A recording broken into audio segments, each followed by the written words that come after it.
Bien, chicos y chicas, estamos en la clase 10 de nuestro curso Territorio y Urbanismo 2. Una clase que ya, bueno, es una de las últimas tres clases, ya comienza a perfilar sobre todo el trabajo final, que ya no es de análisis ni diagnóstico, sino que es más bien propositivo. Y recuerden que una de las variables, una parte de la rúbrica, una de las partes más importantes, es que la propuesta de diseño urbano o de planificación urbana, o como ustedes lo planteen, tiene que intentar elevar algunos de lo que nosotros hemos llamado estándares de calidad de vida urbana. Y ahora vamos a hablar un poquito de qué son esos estándares, vamos a hablar un poquito de la definición del concepto y también vamos a nombrar algunos, no todos, eh, que pudiesen servirles como elemento para sus propios trabajos. Y vamos a ocupar principalmente este documento, que es una política, bueno, es parte de una política pública chilena. Se llama Sistema de Indicadores y Estándares de Calidad de Vida Urbana. Se abrevia como CIDEU. Seguramente lo van a empezar a escuchar bastante más porque es un documento relativamente nuevo, que se alinea con dos elementos un poco más antiguos. El primero, la Política Nacional de Desarrollo Urbano, que se promulgó en Chile el año 2014, donde se comenta, donde se pone como parte de la política nacional el desarrollo de este instrumento que se llama Sistema de Indicadores y Estándares, que permiten medir, monitorear y evaluar periódicamente las ciudades chilenas. Y el segundo compromiso, en su momento, uno que firma Chile en la reunión de la Organización de las Naciones Unidas, de la ONU, respecto de hábitat, cuya tercera reunión, ¿cierto? Así como la ONU hace como conferencias relacionadas con otro tipo de cosas, como cambio climático, hay una específica para temas de ciudad que se llama Hábitat. La última se desarrolló en Quito, se llama Hábitat 3 porque es la tercera versión, eh, y fue el año 2016, y ahí también Chile firmó compromisos por mantener actualizados y desarrollar un sistema de indicadores y estándares de calidad de vida urbana. Cada vez se vuelve más importante que no solamente tomemos el tema de la calidad de vida urbana como un tema abstracto, ¿cierto? Sino que haya indicadores y estándares que nos permitan ir midiendo cómo esto avanza, y cómo estas distintas características de la ciudad que son posibles de medir, justamente nos permiten tomar decisiones respecto de cuáles son los mejores proyectos, los proyectos más urgentes, y cuáles son las fórmulas en que debería, o las estrategias que deberían apuntar hacia el mejoramiento de la calidad de vida urbana a través de distintos proyectos o políticas públicas en general. Lo primero es determinar o contar un poco de qué significa un indicador. Un indicador es básicamente una medida que provee información cuantitativa sobre algún fenómeno o atributo urbano, primordialmente relacionado con áreas críticas y muy específicas. Eh, y ese indicador puede ser bueno o puede ser malo.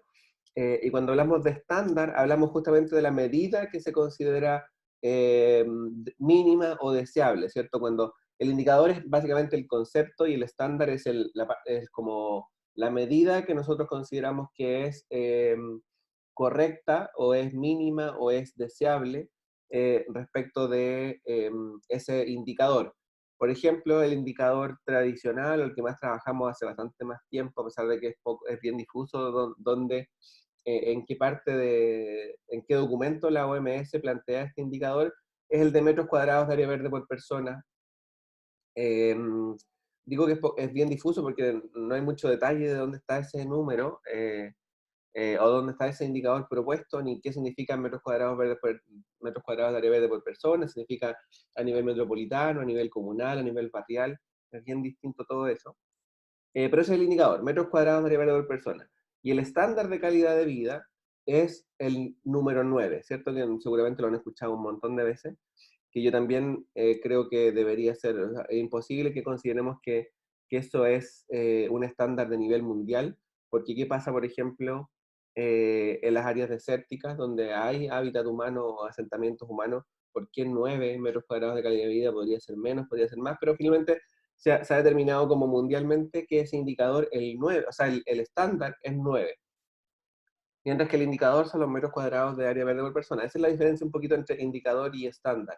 El estándar es justamente el resultado asociado a un atributo urbano deseable o mínimo, que justamente es lo que nos permite desarrollar políticas públicas y hacia dónde estas deben ir dirigidas en el mejorar qué indicadores y llevarlos hacia qué estándar. Este documento que se llama Sistema de Indicadores de Calidad de Vida Urbana, SIDEU, para Chile, tiene como el siguiente orden. Tiene un sistema de indicadores donde plantea 269 indicadores para ciudades chilenas, donde hay unos de primer orden, unos más bien estructurales y unos complementarios. Y después están los de segundo orden, que son, bueno, son bastantes menos. En estricto rigor estamos hablando de que 102 indicadores son los que son posibles de medir hoy. Estos de segundo orden son 167, son mucho más difíciles de medir en todas las ciudades chilenas. Y por lo tanto, se consideran de segundo orden porque vamos seguramente en el tiempo a ir desarrollando las herramientas suficientes para poder ir midiendo esos indicadores. Y respecto de estos indicadores estructurales, que son 53, se determinan 29 estándares, 29 datos específicos que dicen cuáles serían los mínimos para considerar de que en una ciudad hay calidad de vida.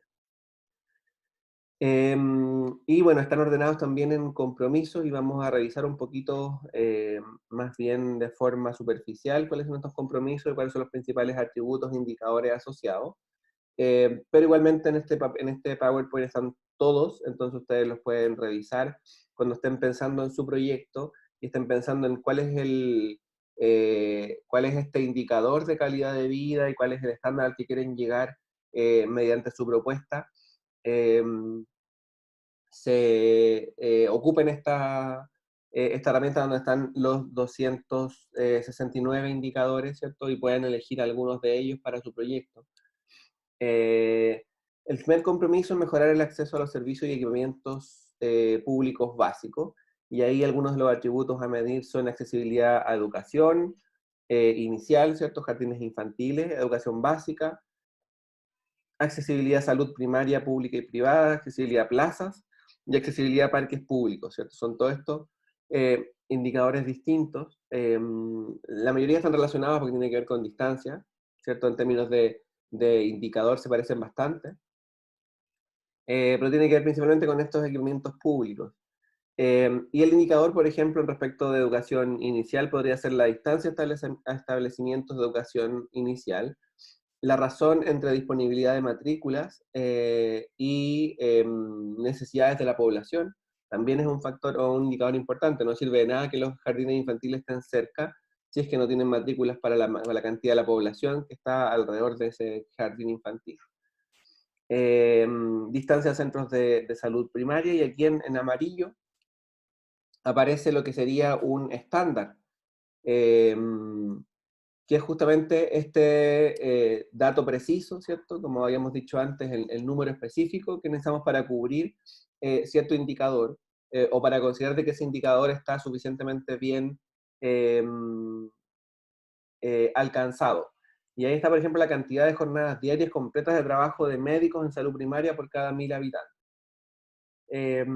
Distancia a plazas públicas, distancia a parques públicos, superficie de parques públicos, porcentaje de población atendida por los sistemas de áreas verdes públicas mantenidas, etc. Luego nos encontramos, por ejemplo, con el compromiso 2, que habla de mayor acceso a movilidad sustentable y menores tiempos de viaje. Los atributos que están en torno a este compromiso son la accesibilidad y cobertura del transporte público, muy importante para la calidad de vida urbana.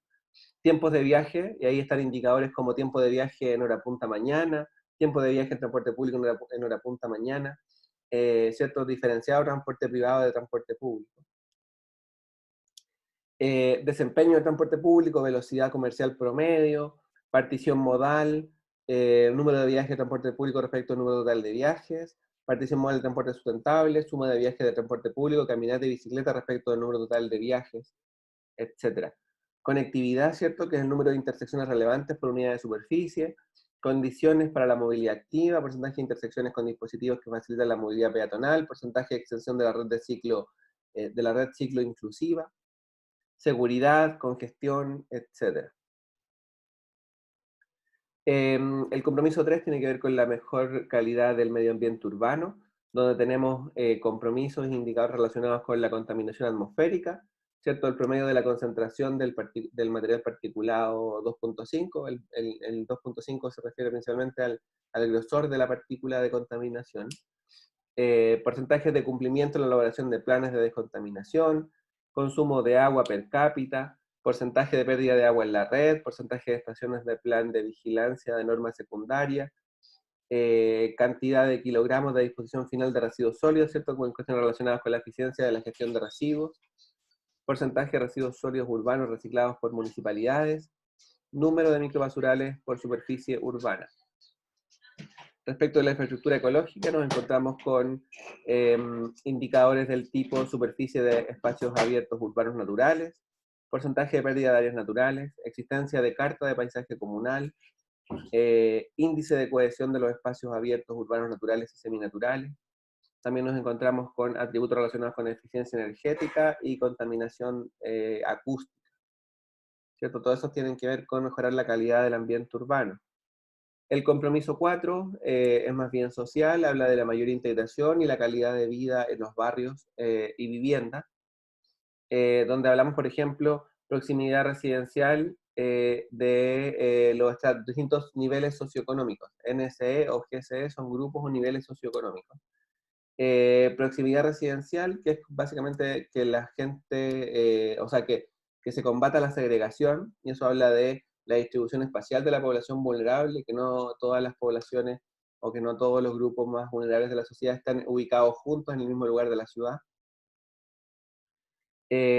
Hogares en situación de pobreza, proyectos con integración social, número de proyectos de vivienda que incluyan proyectos de integración social, que hay decretos específicos de vivienda social que dan un poco más de subsidio a los proyectos que incluyan integración, que no es integración como efectiva ni muy como compleja, sino que más bien como en edificios de vivienda social se incluyen algunas viviendas que sean de clase media baja o, bueno, no vivienda social, sino que un poquito más alto.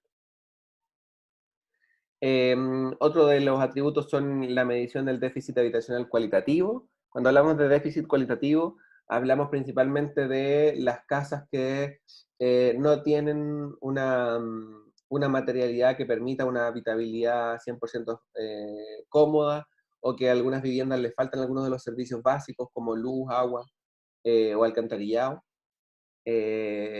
O también fenómenos de hacinamiento o de allegamiento. Eso es déficit cualitativo. Cuando hablamos de déficit cuantitativo, ahí estamos hablando de principalmente personas que no tienen vivienda, ¿cierto? Eso es una vivienda completa que se necesita. En cambio, cuando hablamos de déficit cualitativo, estamos hablando de que algunas de las cuestiones relacionadas con la vivienda, que son básicas, no están cubiertas o están deficitarias.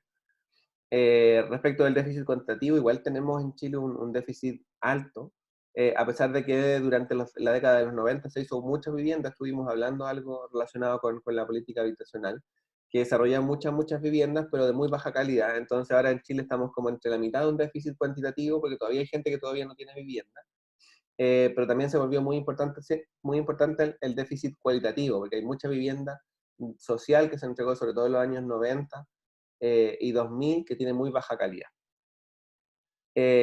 Porcentaje de hogares en situación de allegamiento, de hacinamiento, cantidad de viviendas irrecuperables, ¿cierto? Sobre todo relacionadas con desastres socionaturales como terremotos o inundaciones. Hay mucha vivienda que está que no se puede recuperar, que no es un déficit cualitativo porque no se puede arreglar, hay que hacerla de nuevo. También en este compromiso hay cuestiones relacionadas con la calidad del espacio público, porcentaje de manzanas con vereda en buena calidad, por ejemplo, cantidad de luminaria, porcentaje de luminaria pública con mantención efectiva, acceso a servicios energéticos básicos, accesibilidad digital domiciliaria, porcentaje de hogares con acceso a Internet, fijo, móvil o ambos, y seguridad ciudadana, que también está integrado acá en integración social y calidad de vida en barrio, que habla justamente de los porcentajes de hogares víctimas de delitos en el espacio público. Hay como un contraindicador, ¿cierto? Un indicador que debería tender a la baja, no a subir. cuando consideramos de que hay mayor calidad de vida. Respecto del compromiso 5, que habla de la planificación urbana y regional principalmente, se habla de invertir o generar inversión pública en la planificación urbana, la generación de planes reguladores y proyectos que permitan regular la inversión pública. El próximo semestre, o sea, el Territorio de Urbanismo 3, habla principalmente de estas formas de ordenar la inversión pública que nosotros llamamos planificación urbana. Eh, Perdón, la inversión pública y privada. Cobertura y vigencia de instrumentos de planificación territorial, estamos hablando de planes reguladores comunales, planes reguladores intercomunales, planes seccionales, una serie de elementos que conforman la planificación chilena. También son parte de los contenidos que vamos a tratar el próximo curso. Proceso de centralización urbana, el indicador es el porcentaje de la transferencia no condicionada de recursos del nivel regional y sectorial al nivel local, es decir, a las municipalidades.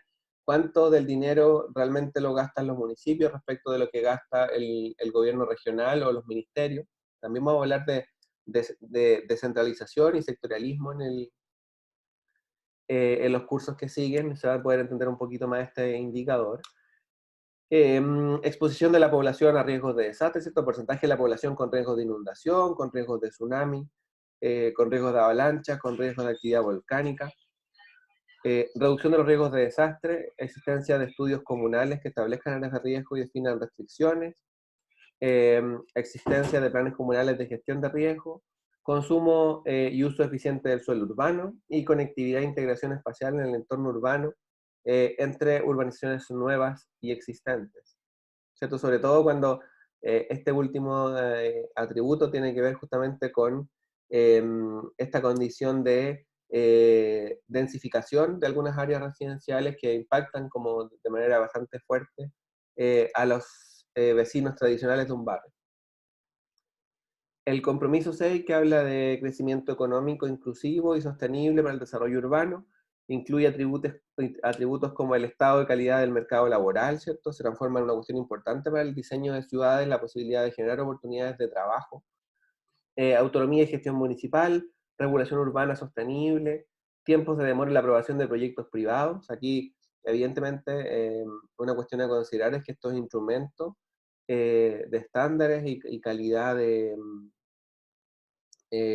estándares e indicadores han sido principalmente impulsados en Chile por los gobiernos de derecha.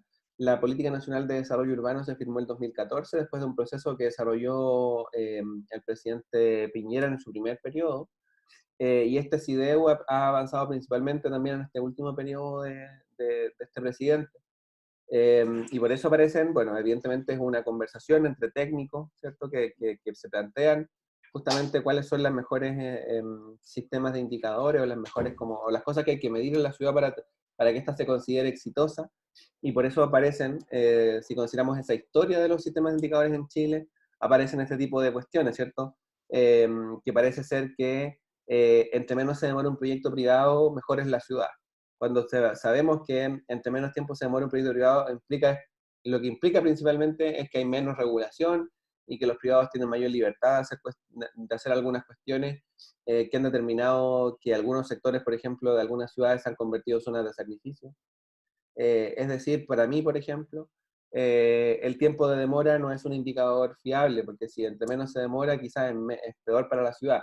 Claro, genera más empleo, genera más inversión en la ciudad, pero si se demora poco, también podría ser que las exigencias ambientales o sociales de un proyecto puedan ser bajísimas y por eso se demora poco.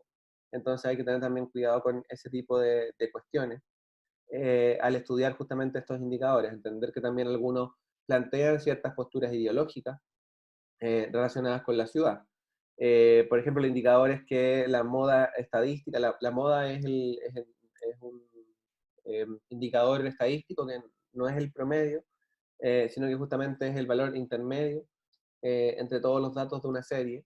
Eh, Dice la moda estadística del tiempo de demora de la aprobación de proyectos privados por año, ¿cierto? Ese es el indicador. Me supone que entre menos se demoren los proyectos, mejor es la ciudad, o más calidad de vida tiene, y eso es lo que yo pongo en cuestión. Creo que este indicador no es el adecuado. Y bueno, conectividad logística que tiene que ver con, con la generación de infraestructura segregada para el transporte de carga, que también implica, por ejemplo, que los proyectos de carreteras urbanas que dividen barrios y que generan un impacto gigante en la movilidad sustentable, la movilidad peatonal de ciertos lugares de la ciudad, los proyectos sean evaluados correctamente porque ayudan justamente a esta conectividad logística, ayudan a que los camiones pasen lo más rápidamente posible por las ciudades. Eh, y eso podría generar menos calidad de vida, pero aquí está considerado como un indicador importante para mejorar la calidad de vida. Evidentemente, económicamente también es muy bueno que el transporte de carga, ¿cierto?, pase directamente de forma segregada, ¿cierto?, a través de autopistas específicas para ese transporte, pase por las ciudades. Yo también pongo en cuestión si esto realmente es bueno y genera calidad de vida. Quizás genera desarrollo económico, pero no se hace calidad de vida. Y el compromiso 7 es mayor protección de nuestro patrimonio cultural. Habla de la valoración económica, de nuevo ahí también con un sesgo ideológico. Pero bueno, también es importante y se puede considerar que el patrimonio también puede ser valorado económicamente. Valoración social, paisajística, ambiental y cultural de los monumentos nacionales en los instrumentos de planificación territorial. Coherencia de la norma aplicada a inmuebles y áreas patrimoniales, coherencia de fondos públicos, coordinación institucional para la revisión y aprobación de proyectos, uso del espacio público para el desarrollo de manifestaciones culturales, participación de actores sociales locales en procesos de identificación, valoración y protección del patrimonio cultural. Aquí hay otra cuestión interesante respecto de los indicadores, que es justamente esto de la coordinación institucional para la revisión y aprobación de proyectos, sobre todo sobre todo el tema de la declaratoria de zonas típicas y de monumentos nacionales, tiene un trámite que es bastante burocrático y que puede demorarse bastante tiempo, y en ese tiempo en que se demoran las declaratorias, normalmente las inmobiliarias tratan o intentan como meter todos los permisos de edificación posibles en sectores patrimoniales. Entonces muchas veces es tan engorroso el sistema y es tan difícil, no hay integración o coordinación institucional, ¿cierto? Que genere que esto sea rápido, y por lo tanto muchas veces cuando llega la declaratoria ya muchas de las casas y muchos de los elementos patrimoniales que se querían proteger ya no existen, eh, y ese es uno de los problemas principales. Entonces es interesante que aparezca esto de la coordinación institucional para que los proyectos los proyectos de protección patrimonial sean más ágiles y más rápidos. Y el último de los compromisos que se establecen en este sistema de indicadores y de estándares es el de generar mayor participación ciudadana en las decisiones del desarrollo urbano. Entre algunos de los elementos a considerar respecto de esta mayor participación está la implementación de procesos de participación ciudadana temprana en proyectos y planes urbanos, ¿cierto? Que la ciudadanía no se integre a estos instrumentos al final cuando ya está todo listo, sino que se integren en la parte de formulación del proyecto. Y hay indicadores como el porcentaje de proyectos urbanos de alto impacto con participación, porcentaje de planes normativos con participación temprana y financiada, eh, porcentaje de planes de inversión urbana con participación ciudadana temprana y financiada en cada una de las escalas territoriales. Para mí también estos indicadores son cuestionables, porque lo que se está midiendo y lo que se considera positivo es que alguna parte, ¿cierto?, un porcentaje de los proyectos tengan participación, cuando en verdad lo que deberíamos tender es que el 100% de los proyectos tengan participación y que el indicador sea la cantidad de personas que participan, porque podemos generar, bueno, se puede decir que el porcentaje de planes e instrumentos con participación ciudadana temprana pueden ser el 50%, y eso ya es insuficiente, porque al mismo tiempo las personas que participen de esa participación, o sea, de ese proceso de planificación sean poquitas, pero que se considere igualmente positivo que si participan muchas. Entonces este indicador tiene poco valor en ese sentido, porque para mí todos los instrumentos y todas las políticas y todos los proyectos deberían tener algún grado de participación, o sea, debería haber un 100% de porcentaje de proyectos urbanos de alto impacto con participación, o de instrumentos de planificación o inversión de planificación territorial o inversión, y más bien el indicador debería estar más bien en la cantidad de personas que participan o qué porcentaje de la población participa de esa toma de decisiones. Otro de los atributos que se miden en este sistema de indicadores es el compromiso y participación en el desarrollo comunal y la percepción de la participación de la ciudadanía, y esto sí es interesante porque aparece una cuestión relacionada con justamente eh, cuál es la percepción, cuando hablamos de percepción hablamos si la gente está contenta o no respecto del proceso, ¿no? Y también se incluye como atributo que las personas tengan una percepción positiva de la participación en el desarrollo urbano. Y ahí por lo menos pues, se puede meter o se puede integrar justamente el indicador relacionado con cuán incluida se siente la gente en un proceso, porque uno puede desarrollar un proceso participativo, entre comillas, ¿cierto? Como con muy pocas formas o con muy pocas posibilidades de que la gente decida, eh, sino que más bien uno lleva como un planificador o una autoridad política, un técnico puede llevar casi todo listo y básicamente ir al territorio o ir a la participación ciudadana a pedir el visto bueno y nada más. Eh, entonces aparece este atributo que se transforma en indicadores posteriores que es bastante interesante, ¿cierto? Como considerar de que las personas no solamente participen, sino que se sientan cómodas y que se sientan parte de la toma de decisiones. Esos son los compromisos y esos son los atributos a medir y algunos de los indicadores. El documento completo de este sistema de indicadores y estándares de calidad de vida urbana está también en la página de la clase, y bueno, si no también lo pueden encontrar en internet de forma muy sencilla. Y de nuevo, la idea de presentarles esta clase y este instrumento es que ustedes tienen que en el trabajo final integrar justamente alguna de los estándares o algunos de los indicadores de calidad de vida urbana y proponer un proyecto utópico que mejore algunos de estos elementos, ¿cierto?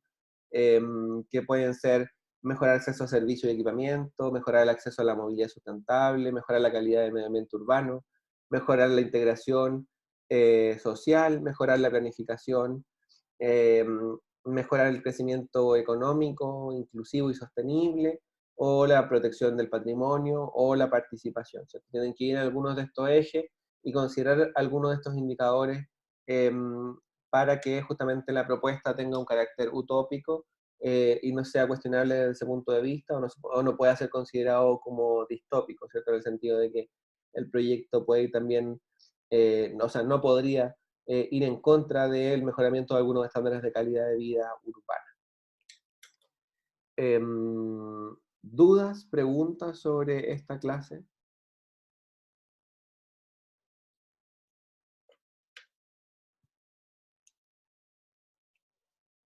Profe, Ujú. o sea, me quedo dando vueltas, no hay ninguna como iniciativa que para que no les permita como a la escultora o algo así hacer algo o no sé, demoler los patrimonios mientras están en proceso como de que sean patrimonio. No, la legislación chilena es, me imagino que han escuchado esto, pero quizás no lo han conceptualizado respecto de la planificación urbana. Pero el modelo chileno es un Estado subsidiario y por lo tanto deja al mercado hacer básicamente todo lo que el Estado eh, no le interesa o por distintos motivos o no le es rentable hacer. Por eso el Estado la única política de desarrollo urbano que hemos tenido como durante mucho tiempo, hasta el 2014, como les comentaba antes, ha sido la política habitacional de construir cada vez, o sea, la mayor cantidad de viviendas posibles en cualquier parte, sin considerar ningún atributo relacionado con la ciudad. Eso tiende a cambiar un poquito, ¿cierto? Ya por la presión de distintos de actores sociales, de la academia, de un montón de cosas, empieza a cambiar los últimos años, pero todavía tiene un remanente eh, o, una, o una forma de entenderse la planificación urbana, la planificación del patrimonio y todos los elementos relacionados las herramientas públicas para controlar el desarrollo urbano. eh, Son básicamente, o sea, son muy pocas y son bastante poco efectivas y son lentas. Eh, hay otro, Hay otra como máxima o como idea, como axioma del modelo de políticas públicas urbanas en Chile, y esto en verdad es aplicado a todas las políticas públicas, que es que en un Estado neoliberal como el que estamos, el Estado solamente puede hacer lo que la ley dice, no puede inventar cosas nuevas, mientras que los privados pueden hacer todo lo que la ley no les prohíba. En ese sentido, el Estado está muy atado de manos para desarrollar cualquier cosa. O sea, si por ejemplo un municipio dice como, no, vamos a desarrollar esta herramienta, ¿cierto? Vamos a crear un instrumento de planificación intermedio que genere como algunas cosas, si eso no está en la legislación, está escrito que el municipio puede hacer eso, no lo puede hacer. Mientras que los privados lo que hacen es justamente tener en consideración todo lo que está prohibido y dicen como, bueno, aquí no está prohibido votar estas casas todavía, porque se demora varios años en aprobarse una zona típica, entonces yo lo puedo hacer y la puedo votar. Eh, entonces eso genera que el desequilibrio entre el poder público y el poder privado, sobre todo económico y de inversión privada, eh, sea bastante desfavorable para el sistema de planificación urbana. Lo mismo sucede, por ejemplo, con respecto a los planes reguladores. Un plan regulador, ¿cierto?, que viene a poner algunas normas a la construcción privada, se puede demorar 2, 3, 7, 10 años en aprobarse. Mientras no esté aprobado, las inmobiliarias pueden hacer todo lo que la ley no les prohíba, que si no hay planificación urbana es casi cualquier cosa. Y por eso nos encontramos con zonas de sacrificio inmobiliarias como Estación Central o Santa Isabel, porque ahí los planos reguladores se demoraron en aprobarse, o había autoridades políticas que no les interesaba regular, eh, y cuando no hay regulación urbana, o cuando esta se demora años y años en aprobarse, los privados pueden hacer lo que quieran.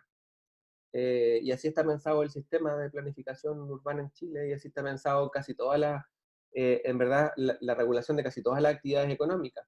El poder de los privados es absolutamente inconmensurable respecto de los atributos que tiene el sector público para regular casi cualquier cosa. Y eso tiene que ver con el modelo neoliberal también, o sea, con esta idea del laissez-faire o del dejar hacer, ¿cierto? Los privados pueden hacer lo que quieran, y el Estado va detrás regulando de a poquito, tratando de hacer algunos elementos, solamente los que la ley les permita hacer, no pueden inventar instrumentos nuevos, sino que si está la ley se puede hacer, y si no, no se puede hacer, y las inmobiliarias pueden hacer lo que quieran. Y eso, bueno, también aplicado a el sector forestal, el sector minero, casi todos los ámbitos de la economía de Chile. Si finalmente esas son las consecuencias en distintos ámbitos, en este caso consecuencia urbana, de una constitución que justamente genera estos niveles de desigualdad entre los actores que generan las políticas públicas y los actores que tienen el poder económico y la capacidad de hacer. Ya, profe, me quedó Ujú. claro. ¿Alguna otra pregunta respecto de esta clase que debería ser integrada a las propuestas de, de las entregas finales? Imagino, bueno, no son conceptos tan complejos y el documento completo tampoco es tan largo, lo pueden revisar y pueden interiorizarse más sobre cuáles son estos indicadores y estándares que se están proponiendo para Chile, para que ustedes después los puedan integrar en sus proyectos.